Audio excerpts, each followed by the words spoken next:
প্রিয় শিক্ষার্থীরা, আশা করি আপনারা সবাই অনেক বেশি ভালো আছেন।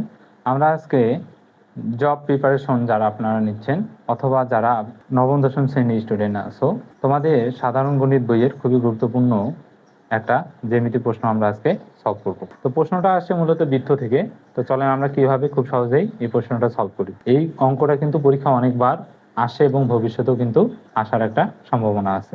বিশেষ করে এই প্রশ্নটা যারা চাকরি প্রিপারেশন নিচ্ছেন, চাকরির ক্যান্ডিডেট আছেন, আপনাদের জন্য খুবই গুরুত্ব। চলেন প্রশ্নটা কি বলতেছে, ও কেন্দ্র বিশিষ্ট বৃত্তের পরিধি যদি 12 সেন্টিমিটার হয় তাহলে এই থিটা কোণের মানটা কত।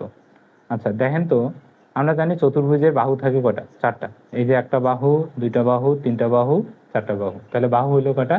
4টা। তার মানে এটা একটা চতুর্ভুজ।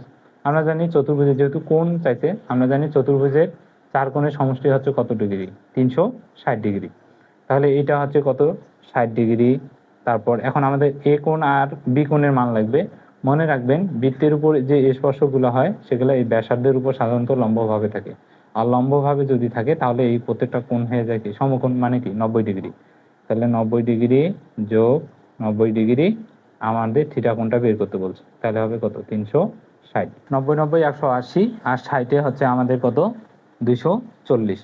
তাহলে আমরা 360 বিয়োগ 240, মানে তাহলে আমাদের কিন্তু থিটার মানটা বের হয়ে যাবে। 360 থেকে যদি 240 আমরা বাদ দিই তাহলে থাকে আমাদের হচ্ছে কত?